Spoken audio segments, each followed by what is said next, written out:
Alright guys, American Granny here. Today I would like to show my respect to some of the channels that I watch. And I thought by sharing them with you, maybe you could see them as well and enjoy them as much as I do. Now, I have mentioned the Y-Files I don't know how many times. And I even do episodes where I talk about the things that they put out on Y-Files. But I don't want to do Y-Files today because I have given them so much attention that I have really not given good attention to the other channels that I watch. And it's kind of not fair to those, I think. If I watch a video all the way through, I will give you a like for sure. If I make it halfway through, you got a like coming because I made it through that long. Because usually if I stop watching, it's not because I've lost interest, it's because I've gotten busy. So I just wanted to let these channels know that they are still valuable and making good videos, and that their videos should be shared. Now, at the end of this video, I'll try to remember how to put the links in to these ones that I'm going to mention, okay? Now, as far as my Nomads go, which you know I love those, to me, Nomads of America are the freest Americans because they've unloaded the burdens of mortgages, of school, of utilities, all of that. I mean, they still have it because they create a lot of their own power, or they use power stations to charge up their equipment. And I'm good with that. You know, one of the things I do is try to minimize my footprint on my own land so that I don't do too much harm and give up all the beauty of this place. It just wouldn't make any sense. Now, when I'm in a mood for canning, cooking, or dry storing food, I watch the Hillbilly Kitchen. Love her. She comes up with great, simple recipes for bread, biscuits, donuts, all kind cupcakes. She's really good at that, and they're simple recipes, and she does it in a way that are easy to follow. You can do it right along with her. Homesteading with the Zimmermans. Now, when I got to get deep into canning and preserving food for my husband and myself, that's the channel I watch. She is very adept at what she does. She's been doing it for so long that she makes it look so easy. And then you try to do it, and it is easy as she shows it. It's just, when you hear her talk about it at first, you think, oh, how complicated. I can't do that. I can't do that. And then she shows you how to do it, and it's so simple. So that is one of the others. I love homesteading with the Zimmermans because I get to see their family interactions, not just, you know, Mrs. Zimmerman. And I love it that she includes her children in everything she does so that they have already learned a good work ethic and they know what it's like to run a routine. These things are vital to raising children, as I well know, and it's almost impossible to be able to achieve with strong-willed, strong-headed kids. So those are the ones I go to for my recipes and for my food. The ones I want to unwind and just see what other people are doing, I watch Work Less, Live Life More. I love his channel. I still go back and watch some of his and even rewatch because he's real. I mean, he's not hiding behind anything. He's as real and genuine as you can get. And uh, Off Grid with Doogie and Stacy, well, that one kind of gives you an idea of what it's like homesteading with animals and, raising your food. But he's also got a perspective to share about how the government is doing things, and he sees the impact on his own life. So it's not just about his farm and his animals and his wife, uh, Stacy. It's about the whole package, and this normal things that people are dealing with in the world today. Uh, Now, I have to tell you, I have several that are my nomads, like work less, live life more. Because I've got Outdoor with Eric. Now, he is not so much as a woodsman or hiker. He is a home helper. He goes in through areas and he sees homes that are overgrown. If he can get a hold of the owners, he will ask for permission. If he can't reach the owners of the house is abandoned, he will go and talk to whoever he's got to talk to get permission to go clean up the properties. But he does this just of his own free will. And the Blessing Boys are another one who is like Outdoor with Eric. But the Blessing Boys is in a family unit that goes in, and they all work and really reform these properties and make them presentable and not such an eyesore or a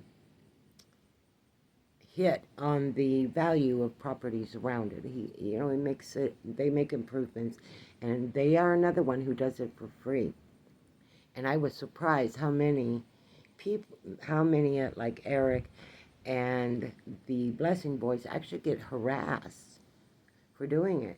They have to deal with Karens. Sometimes they have to deal with the police. Sometimes there are shootings and crime going on around them, and yet they stay steady to their task. And these are the kind of people that, to me, these are the real Americans. These are people trying to help build the community, not just running their mouths trying to tear it down. They're actually making a physical effort to lift it back up and to help their fellow Americans. So those kind of shows are inspirational to me.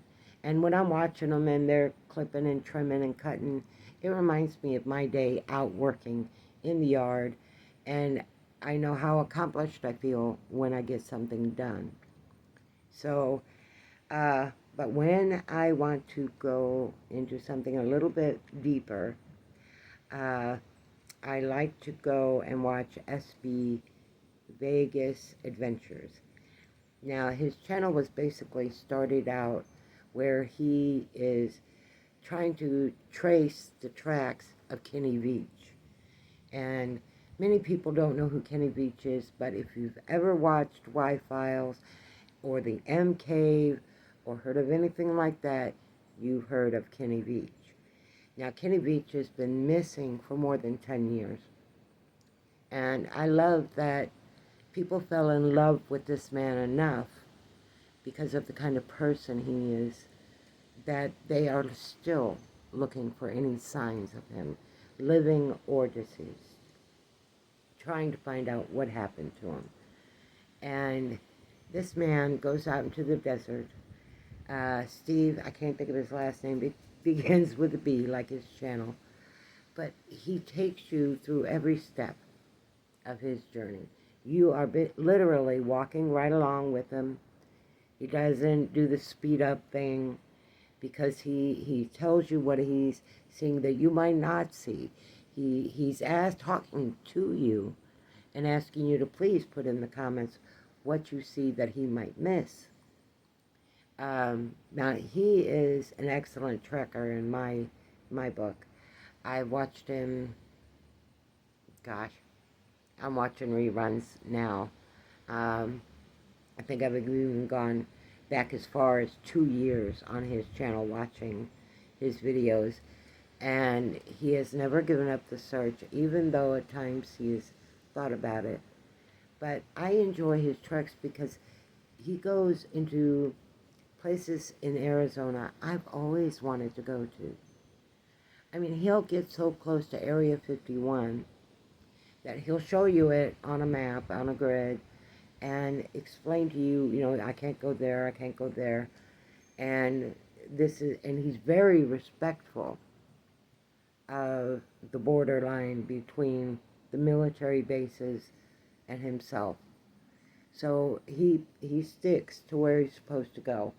And he actually does, I think, believe that Kenny did manage to get on Area 51, and he may be retained or deceased or something along those lines, because I believe in some of Kenny's Vids videos, he's even talked about going on to the base. And so, yeah, and he explains to you about these areas that he's going into. He even gives you history about the area, talks about the natives that lived there originally. He's got a lot going for his channel. So I like to watch him. And of course, sometimes you like a little bit of scariness just to get your blood going. So I watch Grizzly Gaz, and he does a lot of camping, and he has some adventures that he knows sometimes it's animals, and he's literally had his camp attacked, sometimes by animals, but mostly by people. And so it's a scary thing when you think about going out into the woods, and you don't have to worry so much about a bear or a puma or something like that. You have to worry about whatever humans are wandering around. Oreo Speedwagon RT is kind of the same way. He has lots of experiences camping, and they kind of live a nomad life, and they share with you.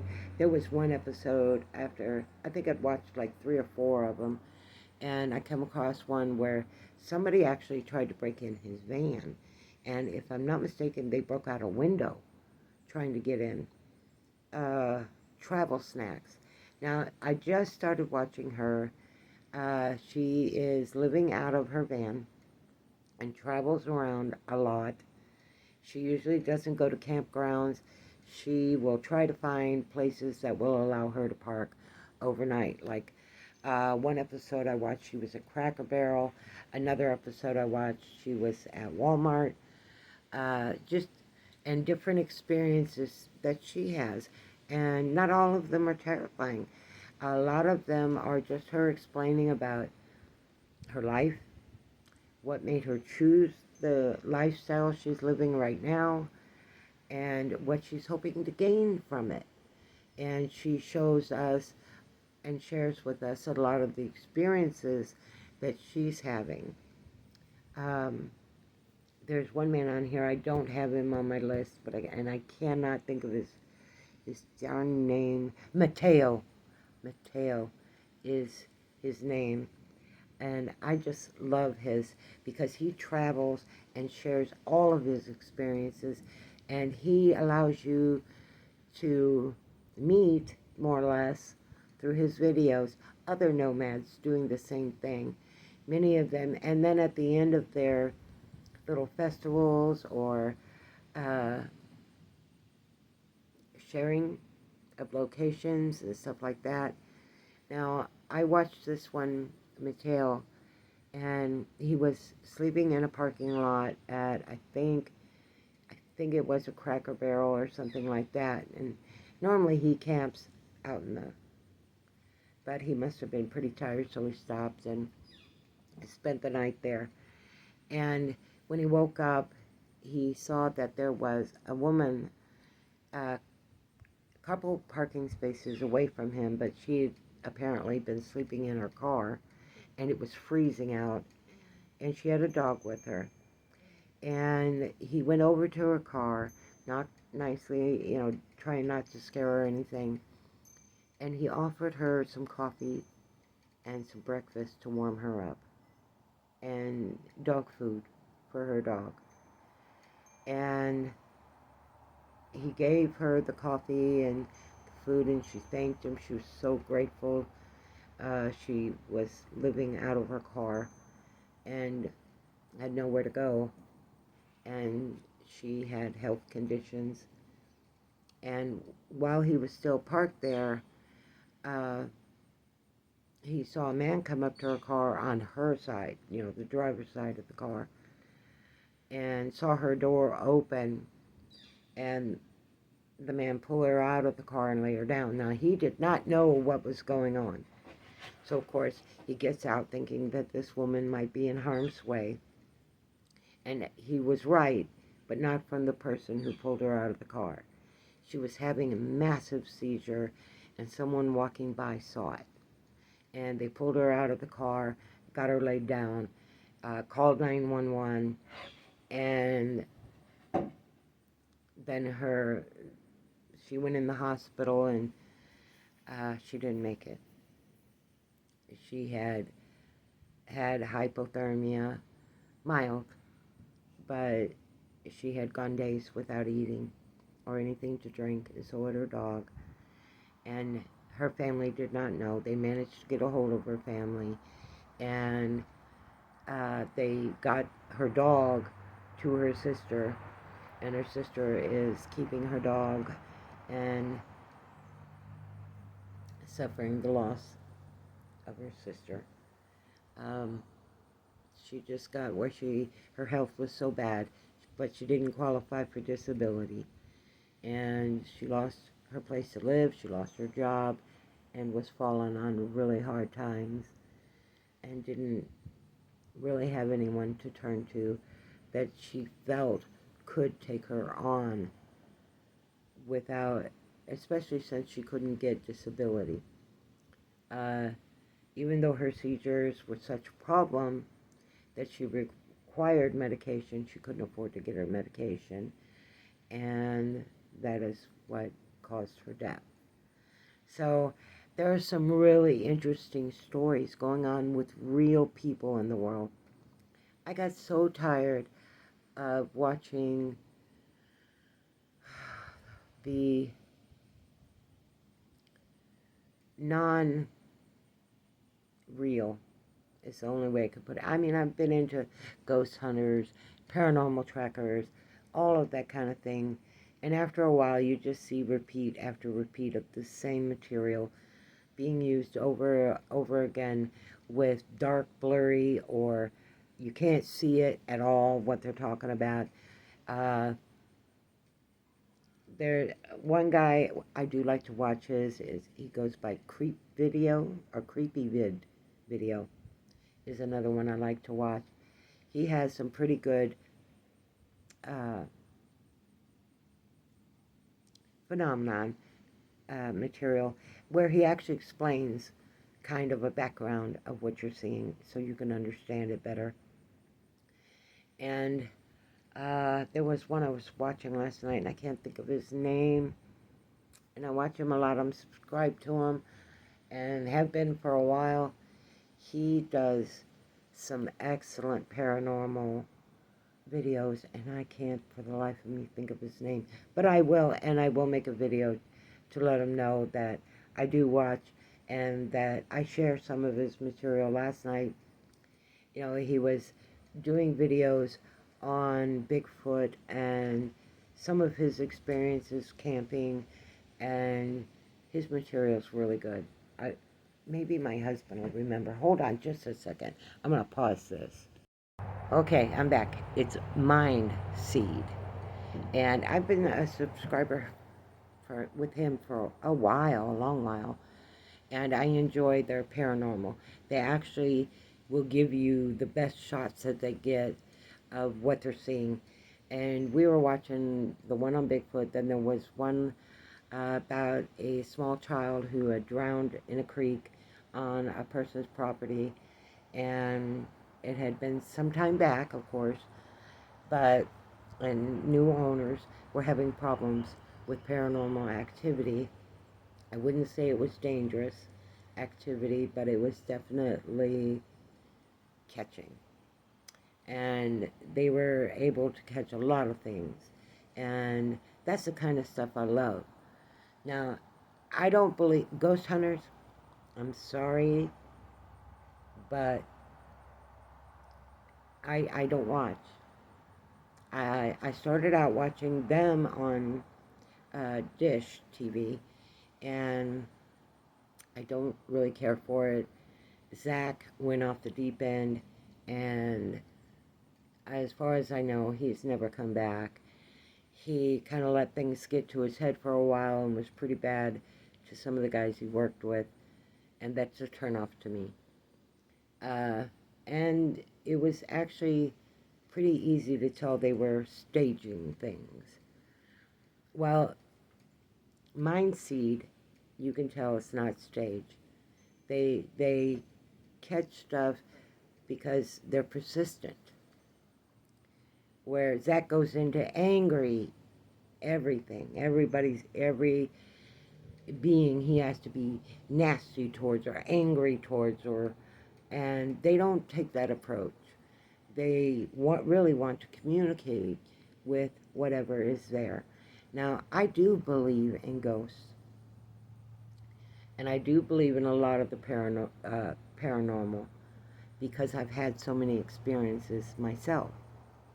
I don't usually share them with people. I did do a video called The Posey House Haunting, and I used one of my TikTok filters to kind of tell the story. And my southern accent on that one, I cannot explain why it went so, whoa, overboard, but maybe I was just getting into storytelling character, I don't know. But I did tell the whole story there, and that was a horrifying experience. And if you look through my channel, it's been up for 6 months, I think. It's what I saw. It's got 2 chapters, basically, and where I talk about that experience. So I've had a lot of experience with paranormal things happening around me or in my home environment even. And so it does interest me, but I get tired of the fake ones. There's a group of young guys that go out camping a lot. Their videos can be pretty good. Sometimes they catch some amazing stuff. But, you know, hiding in a tent when you're trying to do an experiment on the paranormal seems kind of counterintuitive. It doesn't seem to... I even watched them where they went and they were camping inside a building. And I thought, you know, this is kind of ridiculous. And every little sound, oh, what was that? What was that? Oh, what was that? Yeah, that's not me. I hear a lot of sounds that people go, what was that? Well, it was a branch breaking. It was a squirrel. It was, you know, so, and I live in the woods and have now for 3 years. And I've never had anything supernatural happen in my woods. But they tell me, my neighbors tell me, and people in town will tell me that this is Sasquatch territory. Now, I've never seen a Sasquatch in my life. And I pray to God that I never do encounter one. Because if I do, I know it's like encountering a bear, or it's like encountering a puma, or any other animal that could take my life. So I'm really hoping I wouldn't mind seeing one. just to see it with my own eyes. But, and I do believe that Sasquatch is a real, I don't think it's paranormal at all. All this crap about them being skinwalkers, I don't believe it.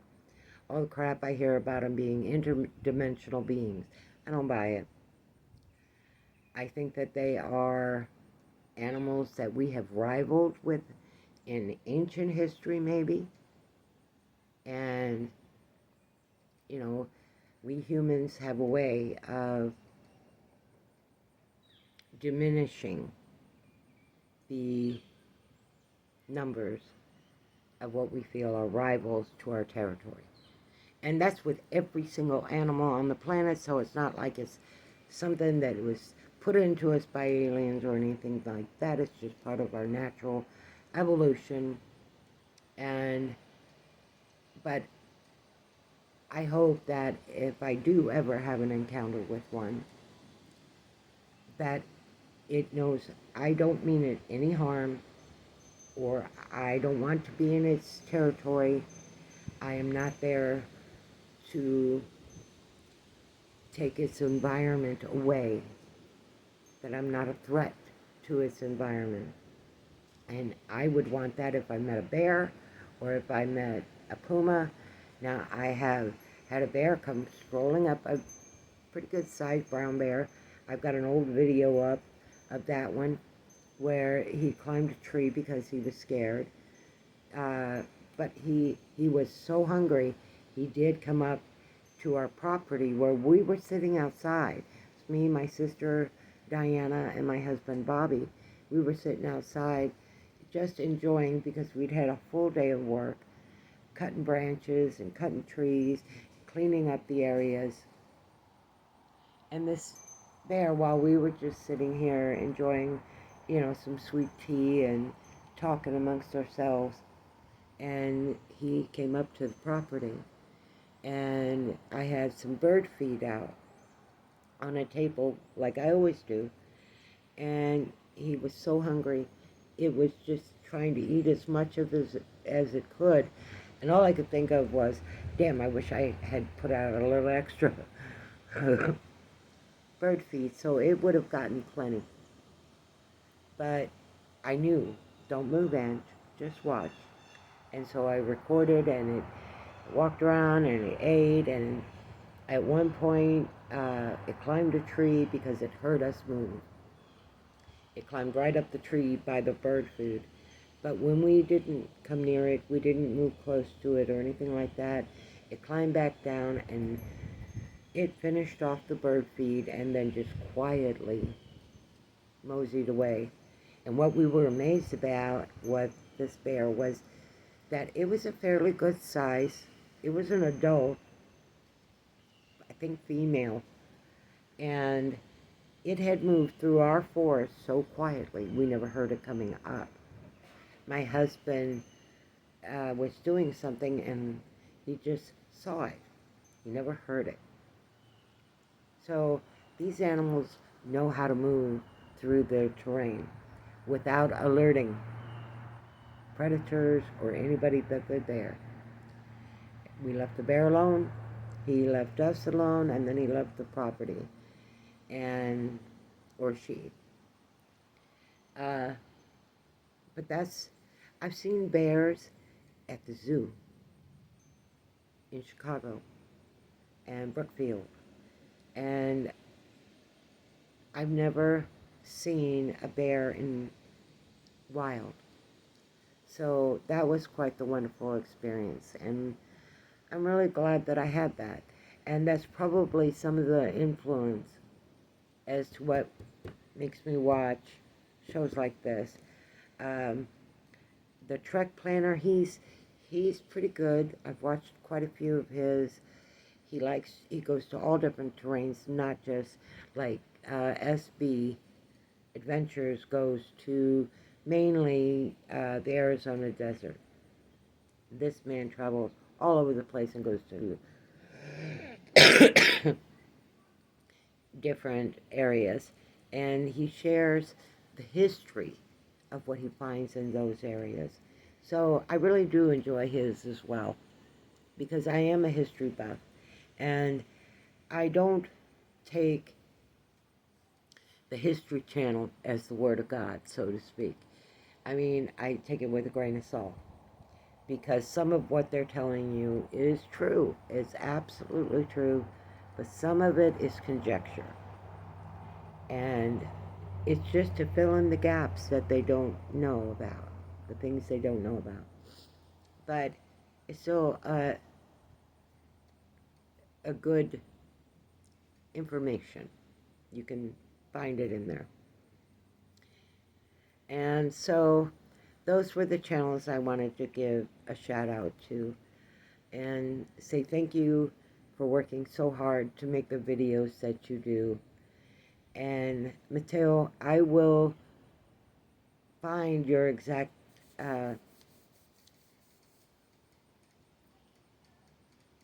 channel's name so I can include it, because you by far were the most interesting of all of the nomads that I watched. In fact, you were the second one I clicked on, because for some reason they were coming up on my page, which was wonderful. So I will work to get that channel and information added into the links below.